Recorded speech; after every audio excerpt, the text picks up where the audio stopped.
네, 안녕하세요. 두 번째 세션을 진행하도록 하겠습니다.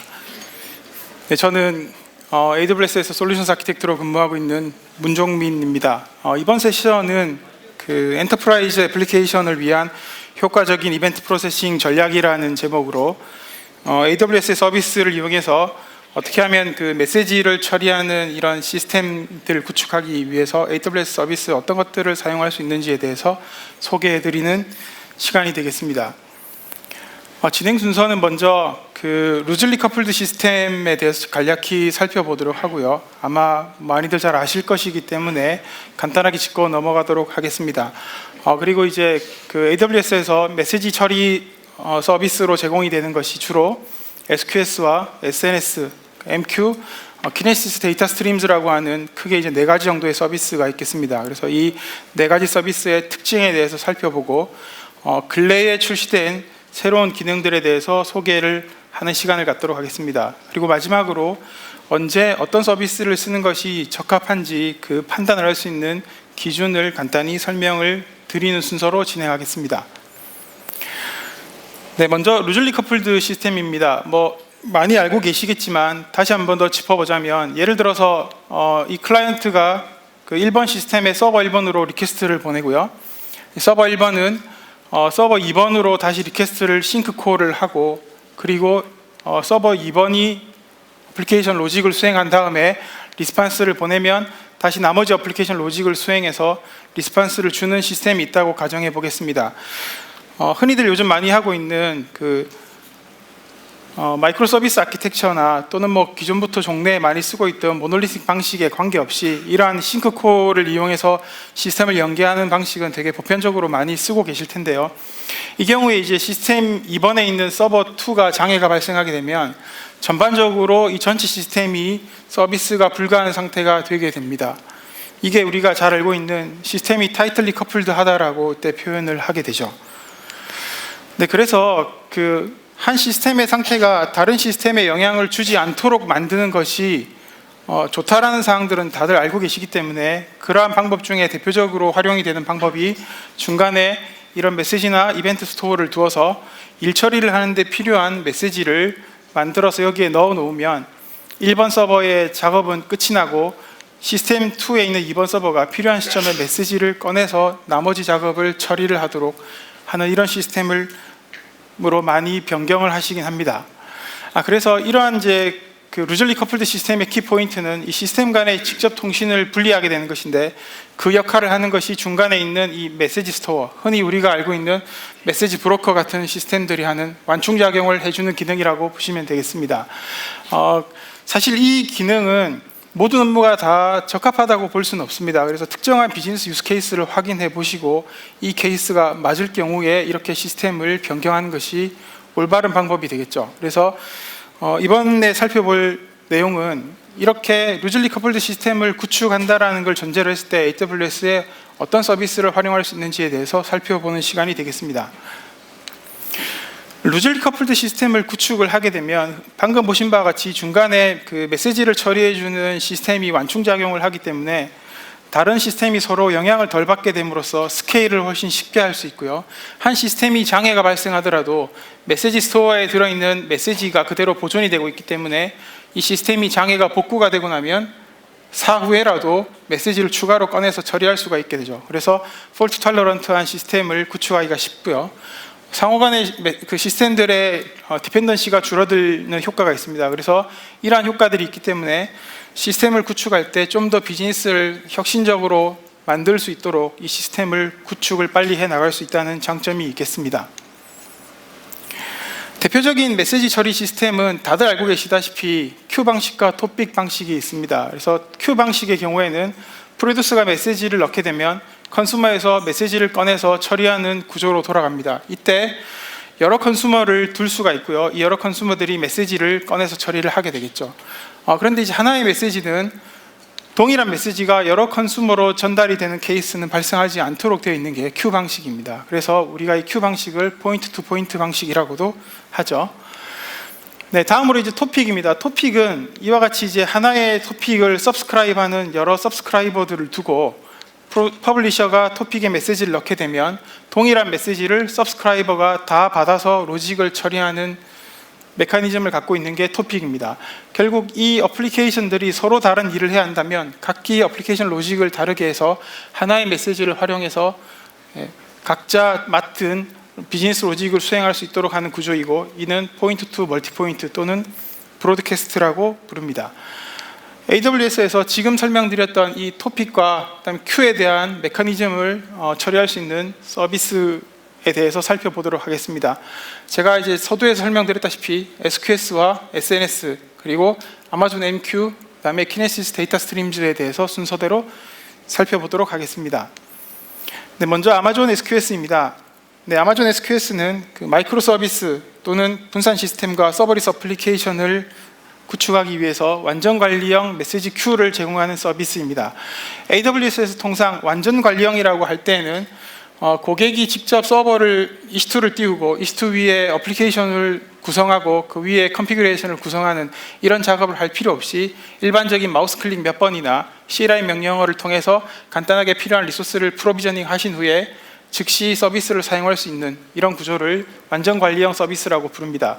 앞에서 잠깐 보여드렸던 그림과 거의 동일한 기능을 합니다. 그렇지만 SQS가 가지고 있는 특징은 일단 높은 신뢰성을 가지고 있다고 저희가 말씀을 드리는데, 하나의 메시지를 큐에 넣게 되면 그 메시지가 한 벌만 있는 것이 아니라 내부적으로 여러 에이지에 걸쳐서 복제되어서 보관됩니다. AWS 인프라스트럭처에서 그 리전과 그 어베일리빌리티 존에 대한 개념은 많은 분들이 알고 계실 것이라고 생각이 됩니다. 그래서 본 세션에서는 상세한 설명은 생략하도록 하겠습니다. 그리고 이제 큐에 메시지를 넣거나 꺼내서 처리하는 이 프로듀스 컨슈머가 동시에 여러 프로듀서 컨슈머가 같이 작업을 할 수 있고요. 그리고 높은 처리량을 보이기 때문에 프로듀스와 처리량을 높이고 싶으면 프로듀스를 더 띄우든지 컨슈머를 더 띄워서 메시지를 처리를 할 수 있습니다. 거의 무제한의 처리량을 보인다라고 하는 것이 SQS의 특징이 되겠습니다. 메시지 큐에 그 두 가지 타입의 큐가 있습니다. 대표적으로 이제 첫 번째 그 표준 대기열이 있는데요. 이 표준 대기열의 특징은 거의 무제한의 처리량을 보인다는 것입니다. 그래서 초당 get이나 그 다음에 put에 대한 리퀘스트의 제약이 없기 때문에 아무리 많은 메시지를 집어넣고 아무리 많은 메시지를 꺼내더라도 이론적으로는 거의 무제한으로 처리할 수 있고요. 그리고 한 가지 특징으로 이 메시지 순서의 보장이 없긴 합니다. 그래서 큐에다 메시지를 집어넣은 순서와 메시지를 꺼내서 처리하는 순서가 반드시 일치해야 한다면 뒤에서 설명드릴 FIFO-Q를 쓰는 게 맞을 테고요. 그렇지 않다면 순서를 꼭 지킬 필요가 없다라고 하면 표준 대기열을 써도 상관이 없겠습니다. 그 다음에 최소 1회 전달을 보장한다. 이 말은 무슨 말이냐면 컨슈머 쪽으로 메시지가 딜리버리 되는 횟수가 한 번이 아니라 2번 이상 될 수도 있다는 뜻입니다. 왜냐하면 그 내부적으로 AWS의 서버 여러 개에서 이 메시지를 분할해서 보관을 하고 있습니다. 그래서 메시지를 삭제하게 되면 이 여러 서버들에서 동시에 메시지를 삭제 처리를 해야 되고요. 또는 내부적으로 그 SQS 서버가 장애가 발생할 경우에 이 메시지들의 싱크가 일시적으로 맞지 않아서 이미 처리가 되어서 삭제가 되어야 하는 메시지가 남아있는 서버에서 다시 메시지가 한 번 더 전달되는 경우가 있을 수는 있습니다. 그래서 이러한 표준 대기열을 사용해서 컨슈머 프로그램을 개발하시는 분들께서 주의하셔야 될 사항이 하나가, 동일한 로직을 한 번 더 수행하는 경우를 대비해서 이 메시지에 대한 밸리데이션 작업이 필요합니다. 사실 대부분의 애플리케이션에서 밸리데이션 작업들을 이제 하실 것이라고 생각이 되기 때문에 이러한 특징이 큰 문제가 될 거라고 생각하지는 않습니다만, 여튼 저희가 이제 한 가지 꼭 염두에 두실 사항이 2회 이상 전달될 소지가 있다라는 부분들은 유념해 두실 필요가 있겠습니다. 다음은 FIFO 대기열입니다. 이름 그대로 선입선출 방식이기 때문에 메시지의 순서가 보장이 되고요. 이 큐의 특징은 정확히 1회만 전달한다는 보장이 있습니다. 그렇지만 이러한 두 가지 사항들을 지키기 위해서 초당 TPS는 300TPS로 제약이 걸립니다. 즉 1초에 메시지를 풋하거나 메시지를 get하거나 이 메시지를 삭제하기 위한 API를 300번까지 호출을 할 수 있다는 게 이제 리밋이 되겠습니다. 뒤에서 설명드릴 그 배치 기능을 이용하면 메시지를 넣거나 꺼내는데 10개의 메시지까지 모아서 한 번에 처리를 할 수가 있습니다. 그래서 그 경우에 TPS가 300이지만 메시지 횟수로 배치 처리를 하게 된다면 초당 3000개의 메시지를 처리할 수가 있게 됩니다. 그리고 하나의 메시지를 그룹핑을 주어서 메시지 종류별로 그룹을 준 다음에 이 메시지의 그룹별로 오더를 주기 위한 이런 메시지 그룹 기능이 제공이 됩니다. 네, 어차피 대부대이고 다들 개발자이실 거니까 코드 샘플을 잠깐 살펴보겠습니다. 제가 이 샘플을 보여드린 이유가 SQS에 그만큼 심플하다는 것을 설명을 드리기 위한 목적이 있고요.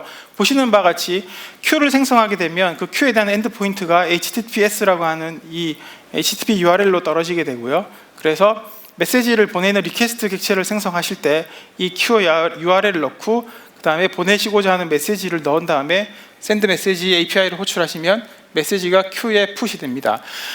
사실 JMS로 코딩을 해보신 분은 아시겠지만 그 JMS로 메시지에 풋을 하시려면 Q 커넥션 팩토리 생성하실 테고요. 그 다음에 커넥션 객체 생성하실 테고 Q 세션 생성하신 다음에 메시지를 넣는 작업을 하셔야 됩니다. 대부분의 개발자분들이 이제 그 프레임워크를 개발하시는 아키텍트나 이런 분들이 공통적인 API를 제공하니까 크게 유념하지 않고 이제 API 호출해서 사용하시겠지만 SQS의 API 로직을 보면 상당히 심플하게 메시지를 넣을 수 있다는 것을 확인하실 수가 있습니다. 다음으로 이제 메시지를 꺼내는 이제 컨슈머의 코드를 보겠습니다. 마찬가지로 Q의 엔드포인트 URL을 이용해서 메시지를 꺼내게 되고요. 그래서 리시버 메시지를 한 다음에 get messages를 하면 메시지가 Q에서 꺼내집니다. 그래서 루프를 돌면서 이 메시지를 처리를 하게 되고요. 이때 이제 메시지를 처리하는 로직이 여기에 제가 프로세스 메시지라는 메소드로 만들었는데 간단하게 그냥 메시지를 출력하는 간단한 코드입니다. 여기서 한 가지 중요한 사항은 뭐냐면 SQS는 중요한 특징이 메시지를 처리를 했으면 반드시 delete API를 호출해서 메시지를 직접 삭제해야 된다는 겁니다. 그래서 보시는 바와 같이 SQS에다가 메시지를 삭제해라, 이 메시지에 리시브 핸들을 가지고 이 메시지를 삭제하라고 하는 API를 호출하게 되면 SQS에서 메시지가 삭제됩니다. JMS로 코딩을 해보신 분은 JMS에서 메시지는 언제 삭제가 됩니까? JMS가 메시지를 삭제하는 두 가지 방법이 acknowledgement를 주는 방법이나 또는 트랜잭션을 처리해서 커밋을 하는 방법으로 메시지가 삭제가 됩니다. 즉 그 말은 SQS가 갖고 있는 특징이 명시적으로 이 메시지를 딜리트 하겠다라고 하는 API를 주는 이유가 있는데 그 부분은 제가 뒤에서 조금 다시 설명을 드리도록 하겠습니다. 앞에 설명드렸던 그 코드 샘플에서 딜리트 메시지를 호출하지 않으면 어떤 일이 일어나냐면 일정한 시간 이후에 Q의 메시지가 다시 보이게 됩니다. 그래서 Q에서 메시지를 꺼내서 어떤 컨슈머가 처리를 하는 동안에, 예를 들어 A라고 하는 컨슈머가 메시지를 꺼내서 처리하는 동안에 다른 B, C, D의 컨슈머가 동일한 메시지를 꺼내가지 않도록 하는 시간을 비저빌리티 타임아웃이라고 합니다. 그래서 Q에서 메시지를 꺼내는 순간 비저빌리티 타임아웃이 동작하게 되고요. 예를 들어서 이 시간을 설정하지 않으면 디폴트가 30초인데 설정 자체는 이제 0초에서 12시간 사이까지 가능합니다. 그런데 예를 들어서 60초라고 하는 비저빌리티 타임아웃을 설정을 했다고 가정을 해보겠습니다. 그래서 메시지를 꺼내서 처리를 하는데 이 프로세싱하는 로직이 1분을 넘어가게 되면 어떤 일이 일어나냐면 메시지 처리가 끝나지 않았는데도 불구하고 Q의 메시지가 다시 보이게 됩니다. 그 말은 처리를 하고 있는 메시지를 다른 컨슈머가 또 꺼내갈 수 있는 소지가 발생한다는 것이죠. 그래서 이 비저빌리티 타임아웃은 반드시 충분히 메시지가 처리가 될 수 있는 충분한 시간을 주는 것이 좋습니다. 또는 설령 비저빌리티 타임아웃을 Q 속성에서 1분으로 예를 들어 주었다고 하더라도 내가 메시지를 꺼내서 특정 메시지가 1분을 넘어갈 것 같으면 API를 호출해서 특정 메시지에 한해서 이 비저빌리티 타임아웃을 추가로 늘리도록 하는 방법은 가능하겠습니다. 그러면 왜 이런 기능이 있냐면요, 방금 설명드린 바와 같이 메시지를 한 군데에서 꺼내가면 다른 컨슈머가 동일한 메시지를 꺼내가지 못하게 하는 시간을 비저빌리티 타임아웃이라고 했지만, 예를 들어 컨슈머가 메시지를 처리하는 중간에 장애가 발생해서 컨슈머의 프로세스가 킬이 됐다거나 하게 되면 이 메시지는 홀딩된 상태로 꺼내갔다라고만 인식이 되어 있고 어느 누구도 처리를 할 수 없는 상태가 되겠죠. 그래서 이러한 비저빌리티 타임아웃을 이용해서 일정 시간이 지나면 다시 Q에 메시지가 보이도록 하기 위해서 이러한 기능이 있게 됩니다. 다음으로는 이제 배치를 이용하는 방법입니다. Q에 메시지를 넣거나 꺼내는 이 API를 호출을 한번 할 때마다 실제로는 비용이 발생합니다. 물론 100만 번당 얼마라고 하는 어찌 보면 되게 얼마 되지 않을 것 같은 비용이지만 여튼 호출의 수가 많아질수록 비용과 관련이 있기 때문에 결국 비용을 줄이는 방편으로는 호출의 수를 줄여주는 것이 SQS를 잘 사용하는 방법 중에 하나가 되겠습니다. 그래서 메시지를 넣거나 꺼낼 때에 최대 10개까지 메시지를 모아서 한 번에 넣거나 최대 10개의 메시지를 꺼내서 모아서 한 번에 꺼내서 처리를 하는 것이 가능합니다. 이렇게 하시면 비용 절감 효과가 있게 됩니다. 코드는 되게 간단합니다. 그래서 꺼내는 쪽의 컨슈머 코드를 살펴보면 이와 같이 꺼내겠다고 하는 그 리시브 메시지 리퀘스트 객체를 생성하면서 맥스 넘버 오브 메시지를 주시면 정해진 개수를 1부터 10까지 주어서 배치 처리를 할 수 있습니다. 한 가지 알고 계시면 좋을 것 같은 사항이 뭐냐면, 여기에 이제 설령 맥스 10이라는 값을 주더라도 항상 메시지가 10건이 온다는 보장이 있지는 않습니다. 무슨 말이냐면, 예를 들어서 큐에 메시지가 28건이 현재 있는 상황에서 이 API를 호출을 해서 리퀘스트를 보내면 10건이 올 것 같지만 실제로는 10건이 올 수도 있고 7건이나 8건이 올 수도 있습니다. 그래서 이 값이 항상 여기에 설정한 값만큼 메시지가 온다라는 보장이 있는 것은 아니라는 의미를 이해하시기 바랍니다. 다음은 롱폴링입니다. 큐에 메시지를 넣는 측과 꺼내는 측이 있는데, 메시지를 꺼내서 처리하는 이 횟수가 아주 빈번하게 발생을 해서 큐에 메시지가 없게 되면 컨슈머 측에서 계속 메시지를 꺼내려고 시도하더라도 큐에 메시지가 없는, 그러니까 빈 엠프티 리스판스를 받게 되는 케이스가 발생할 것입니다. 물론 이렇게 되면 마찬가지로 계속 쓸모없는 리퀘스트를 보내게 되기 때문에 결국 비용을 유발시키는 요인이 될 것이고요. 그래서 저희가 이제 제공해 드리는 기능이 롱폴링이라고 하는 기능이 있습니다. 디폴트로는 이 롱폴링 기능이 오프 상태인 숏폴링으로 동작을 하게 되고요. 이 롱폴링은 저희가 이제 권고를 드리기에 기본적으로 항상 쓰시는 게 좋다고 권장을 드립니다. 큐에서 메시지를 꺼내려고 요청을 보냈을 때 메시지가 있으면 즉시 꺼내오게 되고요. 메시지가 없게 되면 저희가 롱폴링으로 정해놓은 시간 0에서 20초까지 줄 수 있는데, 예를 들어 10초의 시간을 롱폴링으로 주었다고 하면 10초 동안 응답을 주지 않고 큐에 메시지가 추가로 들어오는지를 기다리게 됩니다. 그래서 10초 이내에 메시지가 들어오게 되면 즉시 응답을 주고요. 10초 동안 기다렸는데도 불구하고 메시지가 들어오지 않으면 그때 빈 엠프티 응답을 보내게 됩니다. 이러한 이제 롱폴링 기능을 사용하면 리퀘스트를 줄여줄 수 있기 때문에 비용 절감의 효과가 있겠습니다.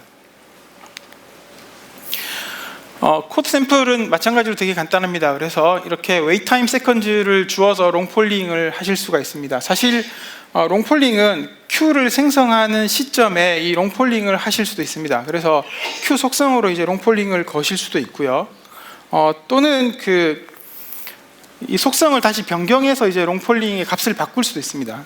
그렇게 하시는 방법이 있고, 그 다음에 큐에서 메시지를 꺼내겠다고 하는 이 요청을 보내는 시점에 요청 건건이마다 롱폴링의 시간을 정해서 리퀘스트를 보내는 방법도 있습니다. 다음은 지연 큐와 메시지 타이머입니다.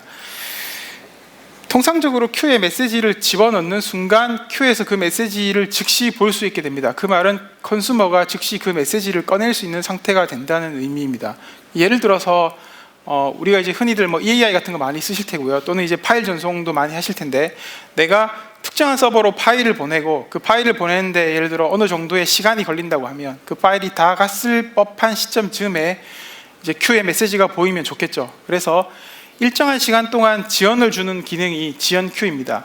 AWS 서비스하고 관련이 있는 그 활용 방안으로는 S3나 다이나모DB에 파일을 올리거나 데이터를 인서트한 이후에 이제 메시지를 넣는 경우와 관련이 있을 수 있습니다.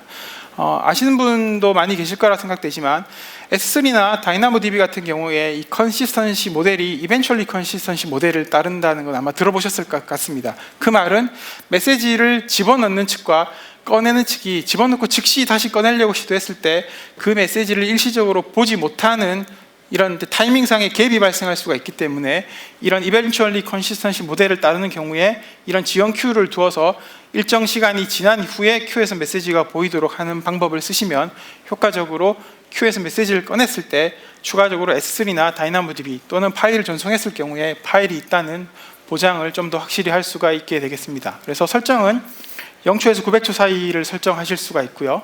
메시지 타이머는 이 지연 큐가 큐에 대한 속성으로 지연 시간을 주는 것이라고 하면 메시지별로 이 딜레이 타임을 주고 싶을 때 쓰는 방식이 메시지 타이머입니다. 그래서 메시지 타이머 기능을 쓰게 되면 지연 큐의 설정을 오버라이드 하게 됩니다. 현재 이제 이 메시지 타이머 기능은 파이프 큐에는 제공이 되지 않고요. 스탠다드 큐에서만 제공이 되는 기능이 되겠습니다. 네, 다음으로 이제 데드레터 큐라고 하는 것이 있습니다. 큐의 메시지를 꺼내서 프로세싱을 하고 이 메시지를 성공적으로 처리했을 때 제가 딜리트 API를 호출해서 메시지를 지워야 한다고 했습니다. 그런데 그 컨슈머 쪽에 그 시스템이 문제여서 일시적으로 장애인 경우에는 이 큐가 메시지가 다시 큐로 들어가고 그 다음에 컨슈머가 다시 기동이 되어서 메시지를 다시 처리하면 되겠지만 이 시스템 자체가 문제가 있는 것이 아니라 컨슈머의 어플리케이션 로직이 문제가 있는 경우에는 메시지를 꺼내서 처리를 하려고 하더라도 익셉션이 나게 되고 그러면 큐의 메시지를 지우지 못하고 다시 일정 시간이 지나면 큐에서 메시지가 보이게 되겠죠. 그러면 아무리 어플리케이션이 처리를 하려고 시도를 하더라도 결국 종래에는 처리하지 못하고 큐에 계속 남아있게 됩니다. 그래서 이렇게 큐에 계속 남아있지 않도록 하기 위해서 일정한 횟수만큼 리트라이를 해도 큐에서 메시지가 사라지지 않을 경우에 데드레터 큐라는 곳으로 보내서 원인을 분석하거나 사후 처리를 할 수 있도록 하는 기능이 있습니다. 그래서 이러한 기능들을 적극적으로 활용하시는 것이 SQS를 잘 사용하시는 방법 중에 하나가 되겠습니다.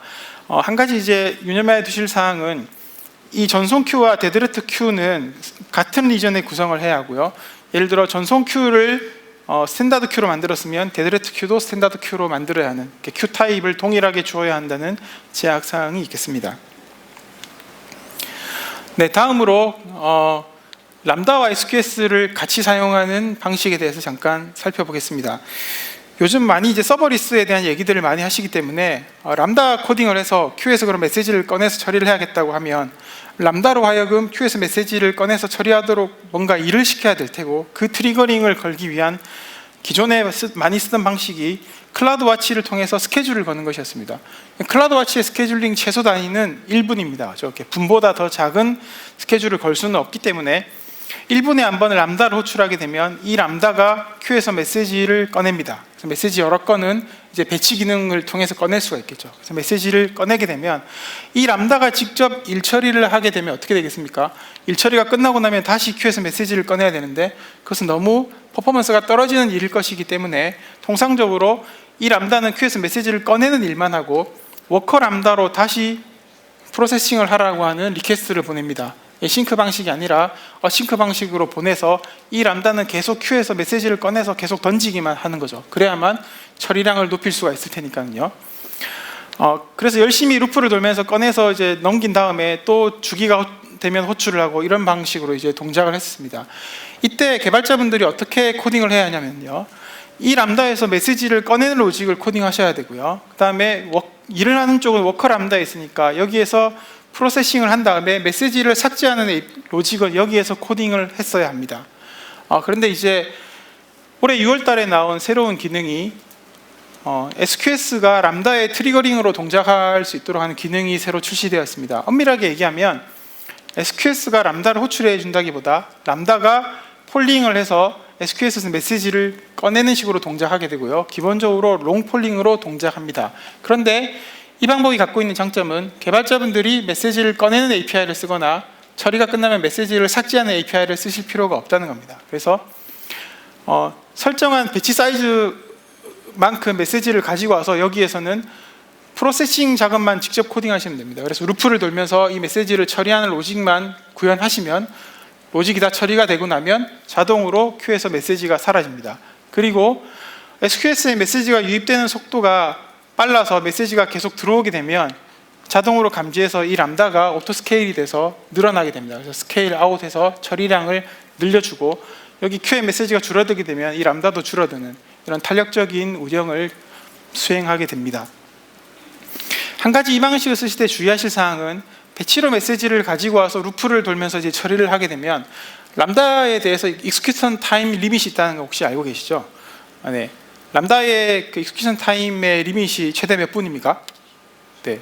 원래 5분이었는데 15분으로 늘어났죠. 그래서 15분 동안 루프를 돌면서 이제 처리하실 수가 있게 되고요. 그래서 람다의 이제 익스큐션 리밋도 주의하셔야 되고, 그 다음에 앞에서 설명드렸던 이 비지빌리티 타임아웃도 같이 충분히 늘려서 사용을 하시면 좀 더 편리하게 람다와 SQS를 통합해서 사용하실 수가 있게 되겠습니다. 현재 이 기능은 5Q에는 제공되지 않고요. 스탠다드 큐에서만 제공이 되겠습니다. 네, 지금까지 SQS에 대한 특징을 좀 살펴봤는데 리밋에 대해서도 잠깐 말씀을 드려야 될 것 같아요. 그래서 리밋은 한 번쯤 기억하지는 않으시더라도 한 번쯤은 이제 알고 계시는 것이 리밋에 도달을 하게 됐을 경우에 어떻게 해결할 수 있는지를 알 수 있을 테니까요. 기본적으로 이제 Q에서 메시지를 삭제하겠다는 API를 쓰시지 않으시면 4일간 디폴트로 보관이 됩니다. 그래서 Q 생성할 때 이 보관 기간을 설정하실 수가 있는데요. 60초에서 14일까지 설정을 하시거나 설정된 값을 변경하실 수 있습니다. SQS에서는 크게 이제 세 가지의 상태가 있다고 말씀드립니다. 그래서 Q에 메시지를 넣게 되면 메시지가 이제 스토어드된 상태라고 하고요. 그 다음에 컨슈머가 메시지를 꺼내가게 되면 꺼내서 딜리트라고 하는 그 API를 호출하기 직전까지 결국 프로세싱하고 있는 그 단계를 인플라이트 상태라고 합니다. 이러한 상태에 있는 메시지를 인플라이트 메시지라고 부르고요. 그래서 인플라이트 메시지의 경우에는 리밋이 있습니다. 그래서 예를 들어서 표준 Q 경우에는 Q 하나당 최대 12만 개의 인플라이트 메시지를 가질 수 있고요. 대신에 이것은 소프트 리밋입니다. 그러나 5Q 같은 경우에는 Q당 2만 개의 인플라이트 메시지를 가질 수 있지만 얘는 하드 리밋입니다. 소프트 리밋과 하드 리밋은 어떤 차이가 있는지 아마 잘 아실 거라고 생각이 됩니다. 소프트 리밋은 저희 AWS 측으로 리밋 인크리즈 요청을 하시면 늘어나는 리밋이지만 하드 리밋은 늘릴 수 없는 리밋이라는 부분은 염두를 해두시기 바랍니다. 하나의 SQS 메시지는 페이로드가 256KB 가능합니다. 그런데 이게 이제 메시지 하나를 의미하는 것이 아니라 메시지를 집어넣으려고 하는, 그러니까 풋하는 리퀘스트의 페이로드 사이즈입니다. 그 말은 배치로 10개의 메시지를 넣는 경우에 10개의 메시지의 합이 256KB를 넘으면 안 된다는 의미가 됩니다. 그러면 256KB보다 큰 메시지는 어떻게 SQS를 처리할 수 없냐라는 이제 의문이 생기게 되는데요. 그래서 저희가 이제 제공해드리는 기능이 Extended Client Library라고 하는 게 있고, 이 라이브러리를 사용해서 SQS와 같이 쓰게 되면 실제 메시지 자체는 S3에 올리게 되고요. 그 다음에 SQS에 집어넣는 메시지는 실제 메시지가 S3 어디에 있다라고 하는 이제 경로 정보가 같이 들어가게 됩니다. 그리고 컨슈머 측에서도 Extended Client Library를 써서 메시지를 꺼내게 되면 SQS 안에 들어있는 S3 실제 메시지가 S3 어디에 있다라고 하는 것을 찾아서 S3에서 실제 메시지를 꺼내서 처리를 할 수가 있게 됩니다. 이와 같이 처리를 하시면 2GB까지의 메시지를 송수신할 수가 있습니다. 네, 다음으로 이제 SNS입니다. 네, SNS는 마이크로 서비스, 분산 시스템, 서버리스 어플리케이션을 위한 펍섭 메시징 서비스입니다. 그리고 모바일 푸시 서비스가 같이 제공되는 노티피케이션 서비스가 되겠습니다. 이와 같이 그 토픽에 메시지를 넣게 되면 이 토픽을 구독하고 있는 SQS라든지 또는 EC2에 떠 있는 HTTP나 HTTPS로 동작하는 웹 어플리케이션이라든지 또는 모바일 앱이라든지 또는 람다로 SNS가 직접 호출을 하면서 메시지를 전달할 수가 있게 됩니다. SNS 역시 완전 관리형 서비스이기 때문에 사용자가 직접 서버를 구성하실 필요가 없고요. 메시지 역시 여러 에이지에 걸쳐서 안전하게 저장이 됩니다. 보시는 바와 같이 다양한 유형의 서브스크라이버들이 SNS와 함께 사용을 할 수가 있고요. 마찬가지로 거의 무한대의 스루풋을 제공합니다. 그래서 아무리 많은 메시지를 넣더라도 처리를 하는데 제약이 없는 서비스가 되겠습니다. SNS는 푸시형 서비스입니다. 그래서 앞에서 말씀드렸던 SQS가 이제 풀을 해야 되기 때문에 직접 컨슈머가 꺼내야 된다면 SNS는 푸시형이기 때문에 풀이나 폴링을 할 필요가 없고요. 그냥 여기에 메시지만 넣기만 하면 알아서 메시지가 이렇게 전달이 되는 이런 구조로 동작하게 됩니다. SNS는 사실 되게 심플하기 때문에 쓰시는데 직관적이어서 큰 문제는 없을 것 같습니다. 그렇지만 이제 메시지 필터링이라고 하는 이 기능에 대해서 작년 11월에 나온 기능인데 요거에 대해 잠깐 설명을 드리도록 하겠습니다. 기본적으로 하나의 그 토픽을 쓰고 있는데 우리가 메시지가 종류가 있어서 모든 메시지가 전체 서브스크라이버 쪽으로 다 딜리버리가 될 필요가 없는 경우가 분명히 있을 것입니다. 그러면 기본적인 방법은 기존에 메시지를 넣으면 전체 다 서브스크라이버로 딜리버리를 일단 하고 그 다음에 각각의 서브스크라이버가 로직을 통해서 필터를 걸어서 이거는 내가 받으면 안 되는 메시지이다 라고 하면 아무런 작업을 하지 않고 그냥 흘려보내는 식으로 처리하는 게 제일 간단한 방법이 되겠죠. 그런데 이렇게 하게 되면 불필요한 메시지를 서브스크라이버로 전달을 해야 되고요. 이 딜리버리 자체도 비용과 연관이 있기 때문에 불필요한 메시지를 많이 전달할수록 비용이 유발되게 됩니다.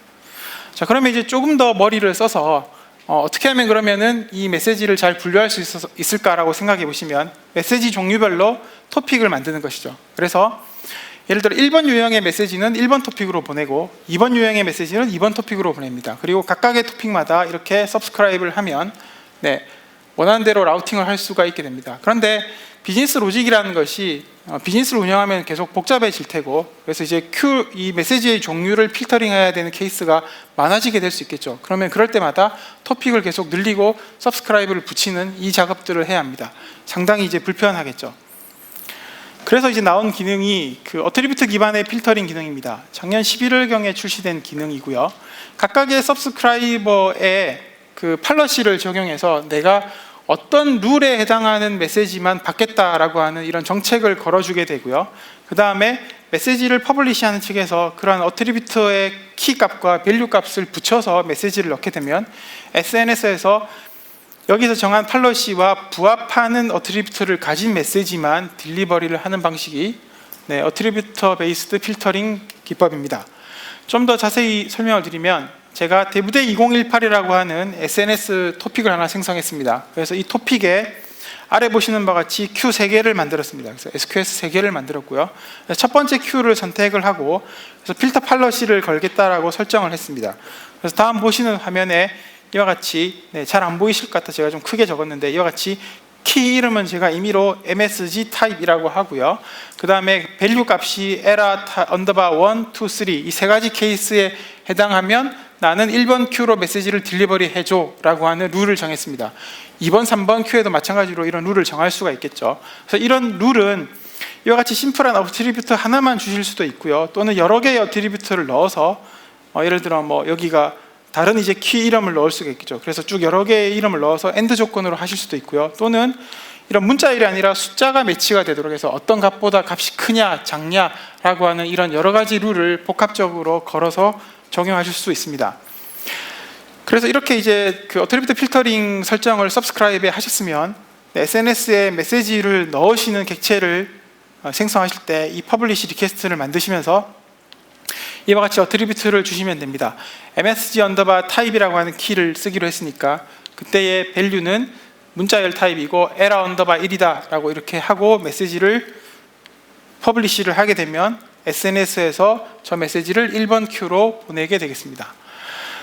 다음으로 이제 SNS의 리밋입니다. 그 SNS는 마찬가지로 256KB까지 메시지의 페이로드 사이즈의 제약이 있고요. 텍스트 기반의 메시지는 다 가능합니다. 그렇지만 이제 그 SNS의 서브스크라이버가 그러니까 문자 메시지인 SMS인 경우에는 메시지 사이즈가 140바이트까지 있다는 제약이 있습니다. 그리고 이제 SNS를 서브스크라이브하는 SQS의 그 Q 타입은 파이폰은 현재 지원이 되지 않고요. 스탠다드 Q만 지원이 됩니다. 마지막으로 소프트 리밋인데요. 소프트 리밋이니까 필요시에 이제 리밋 증가 요청을 하시면 됩니다. 그래서 계정당 토픽은 10만 개 생성하실 수 있고요. 토픽당 서브스크라이버는 1250만 개까지 만들 수가 있습니다. 그래서 상당히 큰 숫자이죠. 그럼에도 불구하고 예를 들어 전 세계 이제 모바일 유저에게 동시에 SNS를 발송해야 한다거나 할 때 이 리밋이 제약이 되는 케이스가 발생할 수 있기 때문에 리밋 인크리즈를 하시면 되겠습니다. 다음으로 아마존 MQ입니다. 아마존 MQ는 클라우드에서 그 메시지 브로커를 쉽게 생성해서 관리할 수 있도록 해주는 액티브 MQ용 메시지 브로커입니다. 그래서 일반적으로 이제 메시지를 넣어서 처리하는 이 메커니즘은 동일하죠. 그래서 동일한데 MQ가 갖고 있는 특징은 마찬가지로 완전 관리형 서비스에서 서버를 구성하실 필요가 없고요. 서버가 생성을 하겠다고 설정을 하시면 액티브 스탠바이로 2개의 서버가 떠서 한 대의 서버가 액티브로 동작하게 되고요. 스탠바이 서버가 페일오버용으로 대기하게 됩니다. 마찬가지로 하나의 메시지는 여러 에이지에 걸쳐서 안전하게 복제되어서 저장이 됩니다. 많이들 이제 자바 기반의 그 개발하시는 분들은 JMS를 많이 쓰실 테고요. 단넷은 이제 NMS 같은 걸 쓰실 거고요. 그리고 프로토콜 이제 MQTT나 AMQP, 스톰P, 웹소켓 같은 이런 다양한 프로토콜을 지원합니다. 액티브MQ 기반이기 때문에 액티브MQ가 제공하는 대부분의 기능들은 다 그대로 아마존 MQ에서 쓰실 수 있다는 장점이 있겠습니다. 네, 보시는 바와 같이 메시지가 들어오면 이 멀티 에이지에 걸쳐서 메시지가 복제되어서 보관이 되게 되고요. 액티브 브로커가 동작을 하다가 장애가 발생하면 페일오버 돼서 스탠바이 브로커가 계속 동일한 메시지 브로커 작업을 하게 됩니다. 엔드포인트가 변경이 되지 않기 때문에 퍼블리시나 서브스크라이버, 퍼블리시나 컨슈머가 여전히 동일한 엔드포인트를 바라보고 작업을 할 수 있게 되겠습니다. 아마존 MQ는 그 Q와 토픽을 모두 지원합니다. 앞에서 설명드린 SQS는 Q를 지원하고 SNS는 토픽을 지원한다는 이런 이제 구분이 있었지만, 아마존 MQ는 Q 토픽을 모두 지원하고요. 메시지의 순서가 보장되는 파이프 방식으로 동작을 하게 되겠습니다. 아마존 MQ 자체가 이제 액티브 MQ의 기능을 대부분 다 가지고 있기 때문에 제가 뭐 액티브 MQ를 설명드리기보다는 많이들 이제 액티브 MQ 쓰고 계신 분들은 저보다 더 잘 아실 거라고 생각이 됩니다. 그렇지만 특징적인 게 몇 가지만 말씀을 드리면요, 액티브 MQ 자체가 사실 그 클라이언트 프로그램이 자바뿐만이 아니라 여러 랭귀지들과 프로토콜 타입을 지원하죠. 그래서 아마존 MQ에서도 그대로 이제 사용하실 수가 있고요. 액티브 MQ가 이제 JMS 1.1과 J2E 1.4 버전 이후부터 이제 완벽 지원하기 때문에 그대로 이제 JMS로 코딩을 하시면 이런 리퀘스트 리플라이 방식이라든지 또는 메시지를 메모리에 보관하는 방식이라든지 또는 디스크에 보관하는 방식이라든지 다 사용하실 수가 있고요.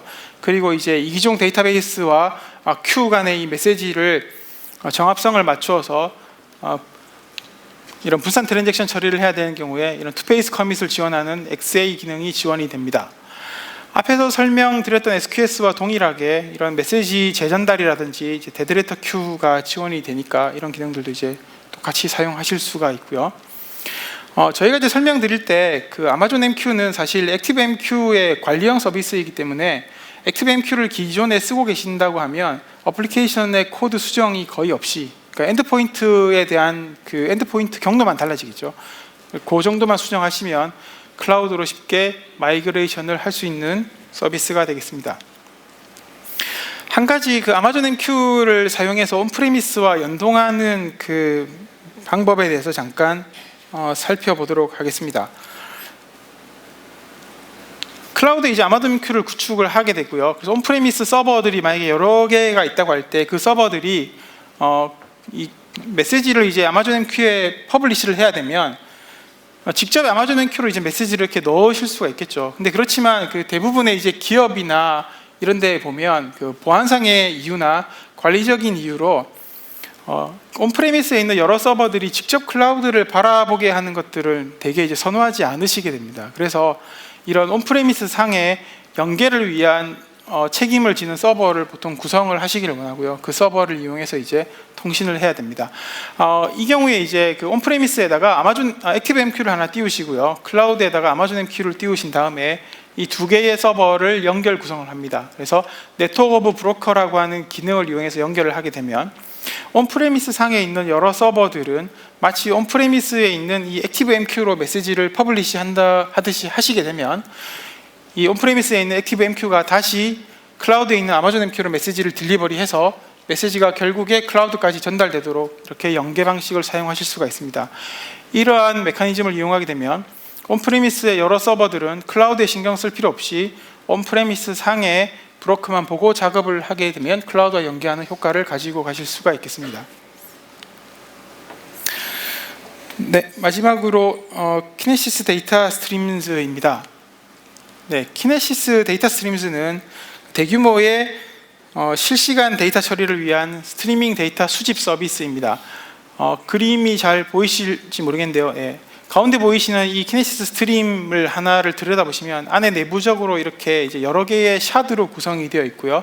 하나의 샤드가 마치 앞에서 봤던 이제 큐처럼 생겼죠. 그래서 여러 개의 큐를 내부적으로 분산 큐를 가지고 있는 개념이라고 이해하시면 되겠습니다. 그래서 프로듀서 측에서 메시지를 집어넣을 때 하나의 메시지는 여기에 있는 특정 여러 샤드들 중에 특정 샤드의 메시지가 들어가게 됩니다. 그리고 컨슈머에서 메시지를 꺼내서 처리하는 측에서도 이 스트림 안에 있는 여러 샤드들에 대해서 메시지를 꺼내서 처리하는 방식이 키네시스의 동작 방식입니다. 키네시스 데이터 스트림즈도 마찬가지로 이제 완전 관리형 서비스이고요. 여러 에이지에 걸쳐서 메시지가 저장이 됩니다. 메시지를 넣고 꺼내서 처리하는 그 SDK는 AWS SDK를 쓰실 수도 있고요. 키네시스에 전문적으로 이제 좀 더 편리하게 개발하실 수 있도록 KPL이나 KCL 라이브러리를 제공을 하기도 합니다.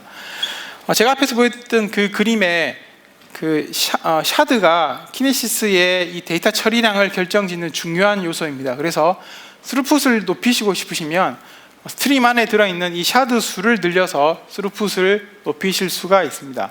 뒤쪽에서 조금 더 자세히 살펴보도록 하겠습니다. 네, 키네시스 데이터 스트림즈가 어떻게 동작하는지에 대한 내용인데요.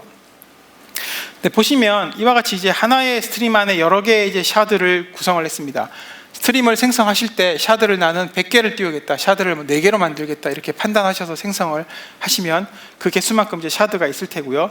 프로듀서가 메시지를 넣을 때 반드시 넘겨줘야 되는 값이 파티션 키라는 값입니다. 이 파티션 키라는 값을 가지고 키네시스는 이 값을 해시 값을 구해서 이 해시 값을 기반으로 해서 어느 샤드에 메시지를 넣을지를 정하게 됩니다. 예를 들어서 저희가 이제 신용카드 결제를 하는 어플리케이션을 키네시스를 이용해서 만든다라고 가정을 해보면 신용카드 번호를 파티션 키로 주게 되면 동일한 신용카드 번호를 가지고 이제 동일한 해시값이 나오면 한쪽 샤드로 같이 몰려서 들어가겠죠. 그래서 예를 들어 샤드 10개를 만들고 신용카드 번호를 넣게 되면 신용카드 번호에 따라서 10개의 샤드에 고르게 분포가 되어서 들어가게 될 것입니다. 단 동일한 신용카드는 동일한 샤드에 들어가는 이런 조건은 부합하게 됩니다.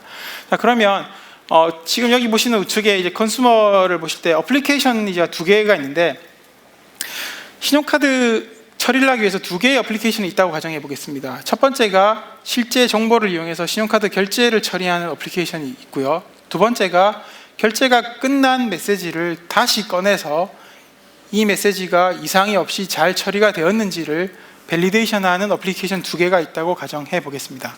그러면 샤드에 메시지들이 쭉 들어가 있을 때 1번 어플리케이션은 1번 샤드도 처리해야 되지만 n번째 샤드도 처리해야겠죠. 그래서 1번 어플리케이션이 1부터 n개의 샤드의 데이터를 처리할 테고요. 마찬가지로 2번 어플리케이션도 1번 어플리케이션과 별개로 각각 메시지를 가지고 밸리데이션하는 작업을 해야 합니다. 이와 같이 메시지를 샤드에 넣게 되면 그 샤드의 메시지의 순서가 보장이 된다는 특징이 이제 키네시스 데이터 스트림즈에 있고요. 그래서 이 어플리케이션 별로 샤드마다 컨슈머를 만들어서 각각 독립적으로 처리를 해야 합니다. 이 독립적으로 처리를 한다는 것이 어떤 의미가 있냐면 SQS 같은 경우에는 그냥 메시지를 꺼내서 처리하게 되면 항상 큐에서 제일 앞쪽에 있는 메시지를 SQS 서버가 딜리버리를 해주는 개념이라고 하면 키네시스 데이터 스트림즈는 컨슈머 측에서 내가 지금 어느 위치에 있는 메시지를 읽어야 하는지를 스스로 셀프로 관리를 하면서 메시지를 달라라고 해서 꺼내서 처리를 해야 한다는 뜻이 여기에 담겨 있다고 이해하시면 되겠습니다. 메시지를 삭제하는 API가 없습니다. 그래서 메시지 보존 기간이 지나면 자동으로 메시지가 삭제가 됩니다. 왜 삭제 API가 없냐면 하나의 어플리케이션이 예를 들어 신용카드 결제 처리를 했다고 하고 그 이후에 밸리데이션을 한다라고 하면 메시지를 삭제해버리게 되면 뒤쪽에 어플리케이션이 로직을 수행할 수 없게 될 것이기 때문에 이와 같이 이제 메시지를 삭제하지 않고 계속 보관을 하게 되고요. 설령 메시지가 삭제가 되지 않으면 현재 어플리케이션 2개가 있지만 만약에 내가 다른 어플리케이션이 또 필요하다고 하면 어플리케이션 로직을 코딩해서 어플리케이션 띄운 다음에 메시지가 삭제되지 않은 것들을 다시 꺼내서 처리를 계속 할 수가 있게 됩니다. 그러면 주기적으로 내가 이 메시지가 어디까지 처리가 되었는지를 정합성을 맞추기 위해서 뭔가 퍼시스트한 상태에다가 이 메시지 처리 상태를 이제 기록을 해야 될 텐데 그러한 방식을 이제 체크 포인트라고 부릅니다. 그래서 내부적으로 다이나모DB를 이용해서 각 어플리케이션별로 샤드마다 현재 메시지를 어디까지 처리했는지 이 메시지에 해당하는 시퀀스 넘버를 기록을 해 두는 것이 체크 포인트입니다. 키네시스 데이터 스트림즈는 그 데이터를 꺼내서 이 처리를 할 때 2번 데이터를 꺼내서 처리하는 케이스가 발생할 수가 있습니다. 그래서 아까 제가 SQS의 스탠다드 큐 같은 경우에도 2번 딜리버리가 되는 케이스 때문에 방어 로직이 필요하다고 말씀드렸듯이 이 키네시스 데이터 스트림즈에서 컨슈머 로직에서도 방어 로직이 필요합니다. 이 부분은 뒤쪽에서 조금 더 자세히 설명을 드리도록 하겠습니다. 체크포인트 설명을 하기에 앞서서 코드 샘플을 잠깐 살펴보면요. SDK를 쓰지 않고 KPI 라이브러리를 쓰는 케이스입니다. 그래서 보시는 바와 같이 네, 키네시스 프로듀서 객체를 하나 만들고요. 이 객체에다가 메시지를 이제 레코드를 애드 시키는데, 이때 키네시스 데이터 스트림즈 이름을 주고 파티션 키를 줘야겠죠. 지금 제가 이제 샘플 코딩상 해시맵에 파티션 키를 넣었는데, 파티션 키를 꺼내서 이렇게 넣게 되면 이 값을 기준으로 해서 어느 샤드에 메시지가 들어갈지 결정이 나게 됩니다. 그리고 메시지 자체는 위에 보시는 바와 같이 이 메시지를 이제 getBytes에서 바이트 어레이 형식으로 메시지를 이렇게 넣어서 바이트 버퍼 객체에 담아서 이렇게 넣게 되면 키네시스 쪽에 전달이 되게 됩니다. 네, 꺼내는 로직을 살펴보면요, KCL 같은 경우에 그 버전이 이제 1.1 버전과 2.0대 버전이 있는데, 이 샘플은 이제 1.대 버전이고요. 이 iRecord 프로세서라고 하는 이 인터페이스를 구현해야 합니다. 구현해야 하는 그 메소드의 종류가 이니셜라이즈, 그리고 프로세서 레코드, 그다음 셧다운, 세 가지 메소드가 있는데, 중요한 로직이 이제 프로세서 레코드이기 때문에 이 로직만 잠깐 살펴보면, 이와 같이 이제 그 KCL을 쓰게 되면 KCL 라이브러리가 키네시스에서 알아서 메시지를 여러 건을 꺼내서 전달해 주기 때문에, 개발하시는 분들께서는 그 메시지 여러 건을 받았다라고 이제 이 메소드에 들어오니까 여기에서 메시지를 처리하시면 되고요. 메시지 처리가 끝나면 체크 포인트를 호출해서 내가 직전에 어디까지 처리가 됐는지를 다이나모DB에 기록을 하면 되겠습니다.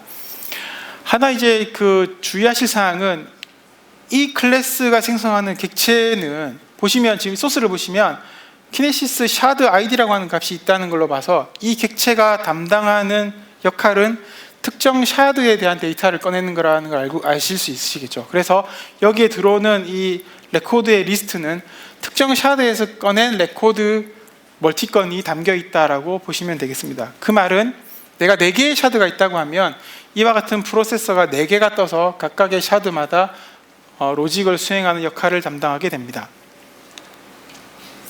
네, 체크 포인트인데요, 다이나모DB에 그 어플리케이션별로 현재 어디까지 처리가 됐는지를 기록을 해두는 것이 이제 체크 포인트입니다.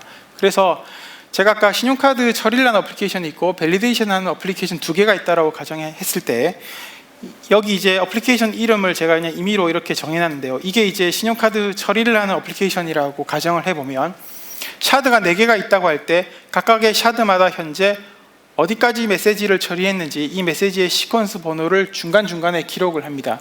자, 이 기능이 왜 있냐면, 예를 들어 이제 그 컨슈머가 장애가 발생해서 컨슈머의 프로세서가 죽었습니다. 그래서 다시 이제 컨슈머를 띄우게 되면, 그럼 직전에 어디까지 처리를 했는지에 대한 정보가 메모리에서 사라졌을 것이기 때문에, 그때 키네시스가 다이나모DB의 테이블을 뒤져서 여기까지 처리했구나 라고 하는 것을 감지해서 후속으로 처리를 하게 됩니다. 자, 그러면 어떤 일이 일어날 수 있냐면, 첫 번째 체크 포인트를 호출한 시점과 다음 체크 포인트를 호출하는 시점 사이 중간에 특정 데이터들 한 몇십 건 정도 처리를 하다가 장애가 발생을 하면, 직전에 체크 포인트를 호출한 시점까지 밖에 기록이 안 남아 있기 때문에, 그럼 프로세서가 다시 떠서 메시지를 처리하려고 하면 이미 중간에 한번 처리했던 몇십 건의 데이터를 또 처리하는 케이스가 발생을 할 수 있게 됩니다. 그래서 제가 메시지가 2번 딜리버리 될 가능성이 있다고 설명을 드렸고요.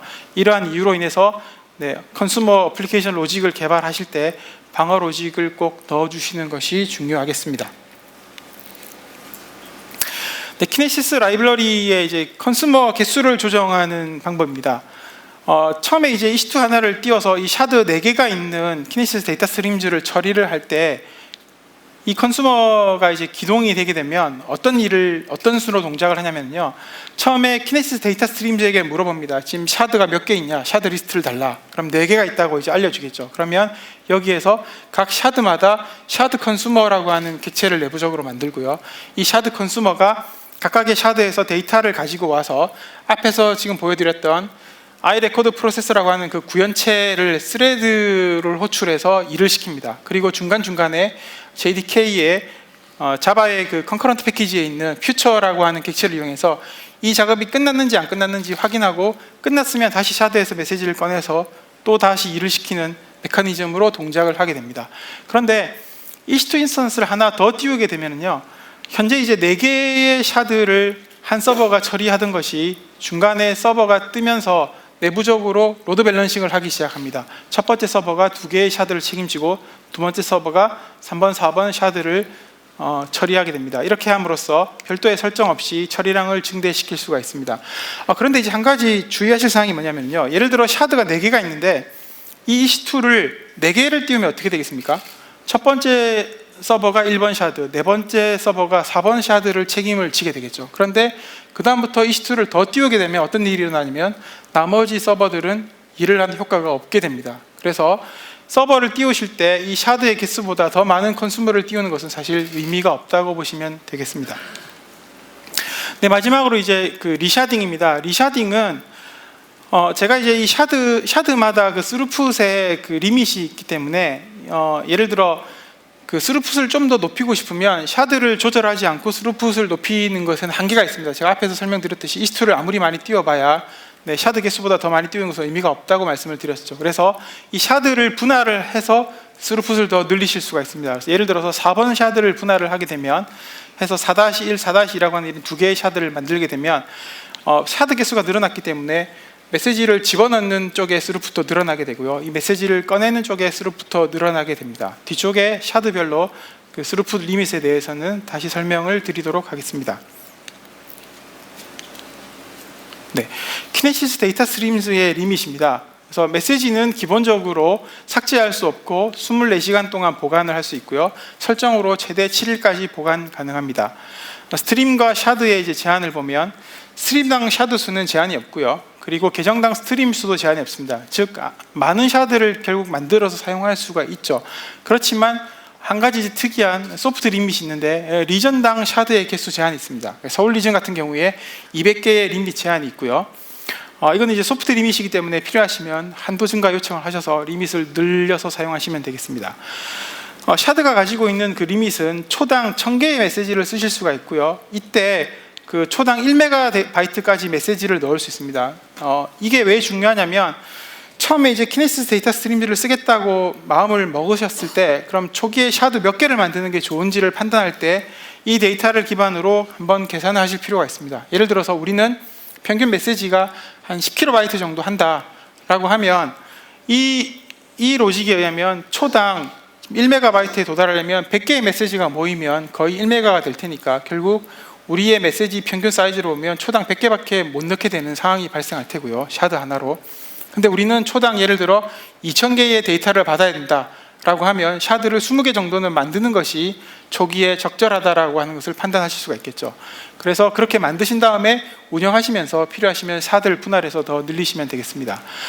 샤드에서 메시지를 꺼내는 리밋은 초당 5회의 get record API를 호출하실 수가 있고요.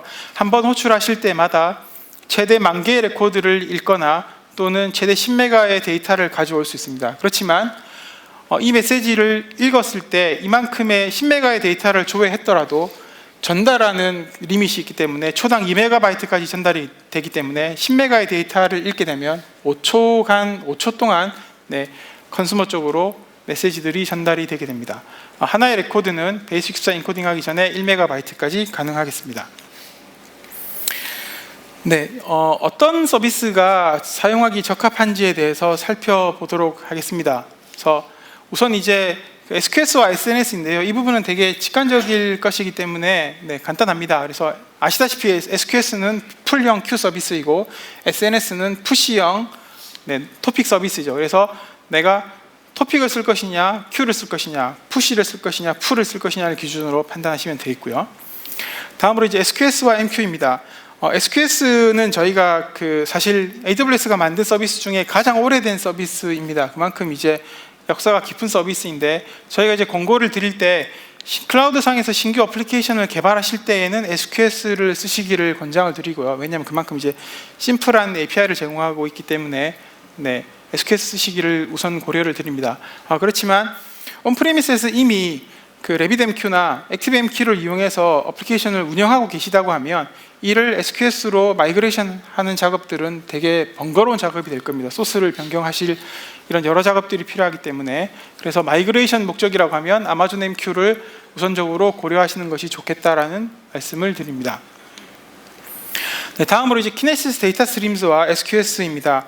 이 부분이 이제 많이들 좀 혼동하시는 것 같습니다. 그래서 저희가 이제 권고를 드리는 방식은 그 빅데이터의 스트림의 실시간 처리를 하기 위한 용도는 키네시스 데이터 스트림즈가 적합하다고 말씀을 드리고요.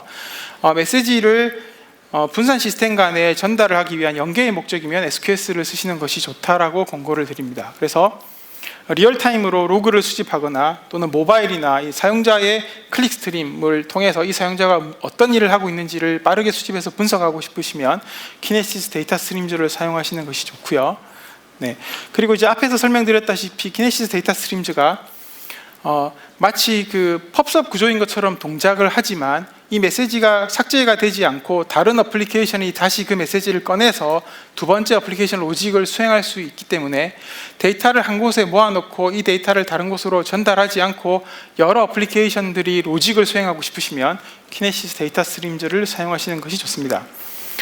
반대로 메시지를 하나씩 꺼내서 메시지가 잘 처리됐는지 확인을 하고 하나하나 지우는 방식으로 처리를 하는 게 적합한 워크로드인 경우에는 SQS를 사용하시는 것이 좋겠고요. 또는 이제 컨슈머 측면에서 봤을 때 제가 키네시스 데이터 스트림즈는 샤드를 조절을 해야만 전체적인 스루풋을 늘릴 수 있다고 말씀을 드렸는데 이 샤드를 조절하는 것은 사실 좀 번거로운 일이기 때문에 동적으로 다이나믹하게 컨슈머를 빠르게 늘려서 스루풋을 높였다가 필요 없으면 스루풋을 조절하고 싶으시면 SQS를 쓰시는 것이 적합하겠습니다. 네, 마지막으로 그 SQS와 SNS 그리고 키네시스 데이터 스트림즈를 다시 한번 비교 정리를 하고 세션을 마무리하도록 하겠습니다. 네, SQS는 제가 메시지가 보관되는 기간은 기본 4일인데 설정으로 60초에서 최대 14일까지 설정 가능하다고 말씀드렸고요. 메시지를 꺼내서 삭제를 하면 메시지가 삭제된다라고 말씀드렸습니다. SNS의 경우에는 SNS에 메시지를 넣게 되면 서브스크라이버 쪽으로 즉시 메시지가 딜리버리 됩니다. 그런데 이 서브스크라이버가 항상 그 동작을 한다는 보장이 없을 수 있지 않습니까? 그래서 서버 장애가 발생을 하게 되면 리트라이를 하게 되고요. 이 리트라이를 하는 그 로직은 이 서브스크라이버가 HTTP냐 또는 서브스크라이버가 람다냐 또는 뭐 SQS냐에 따라서 그 메커니즘이 조금씩 다르고 메시지를 유지하는 시간이 다르기 때문에 그 메시지 데스티네이션 타입에 따라서 메시지 유지 시간이 달라집니다. 그리고 이제 그 유지 시간 동안에 메시지 딜리버리를 성공하지 못하면 SNS는 자동으로 메시지를 지우게 됩니다. 키네시스 데이터 스트림즈는 메시지 삭제 API는 없다고 말씀을 드렸고요.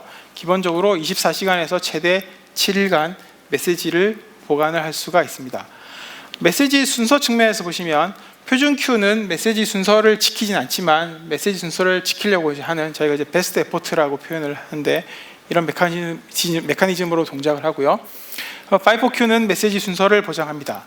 그리고 키네시스 데이터 스트림즈는 샤드 내에서는 메시지 순서를 보장합니다. 그래서 여러 어플리케이션이 한 샤드를 돌아다니면서 메시지 순서를 보장하기 때문에 순서대로 메시지를 처리하고 다른 어플리케이션은 후속으로 이어서 샤드에서 메시지를 꺼내서 순서대로 처리하는 어플리케이션을 구현하실 수가 있겠습니다.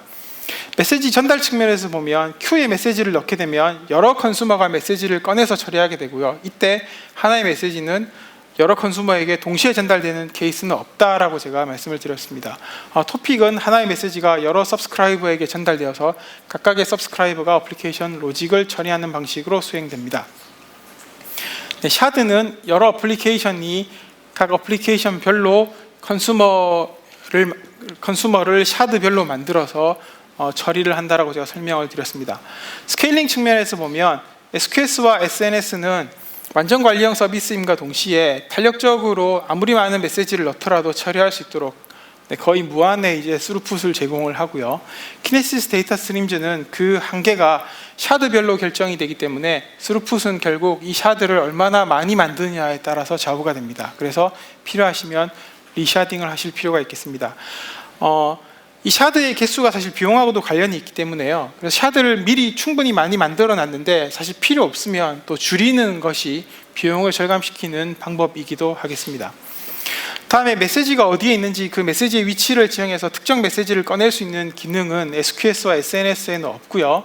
키네시스 데이터 스트림즈는 샤드 이터레이터라고 하는 기능이 있습니다. 그래서 이 이터레이터가 내가 메시지를 특정 메시지 시퀀스 넘버에 해당하는 메시지를 달라든지 또는 특정 메시지 넘버 이후부터 메시지를 달라든지 또는 이 어플리케이션이 기동하면서 현재 키네시스 데이터 스트림즈 샤드 안에 들어있는 메시지를 처음부터 달라든지 또는 최근에 들어오는 메시지부터 받겠다고 하든지 이런 몇 가지 옵션을 주어서 내가 메시지를 꺼낼 수 있는 그 이터레이션을 관리할 수가 있습니다. 마지막으로 전달 방식은 Q와 키네시스 데이터 스트림즈는 풀 방식이고요. SNS는 말씀드렸다시피 푸시 방식이 되겠습니다. 네, 지금까지 그 AWS에서 메시지 시스템을 구축하기 위해서 필요한 이 서비스를 어떻게 활용하는 것이 좋은지에 대해서 살펴보았습니다. 장시간 경청해 주셔서 감사드리고요. 이후 세션에도 이제 좋은 세션들이 많이 있으니까 계속 참여해 주시면 감사하겠습니다. 밖에 나가시면 그 미트 엑스퍼트라고 하는 부스가 있는데 혹시 궁금하신 사항 있으시면 그쪽에 오셔서 AWS의 솔루션스 아키텍트를 만나서 필요한 사항 있으면 이렇게 질문을 하시는 시간을 가져보시기 바랍니다. 네, 이상으로 발표를 마치겠습니다. 감사합니다.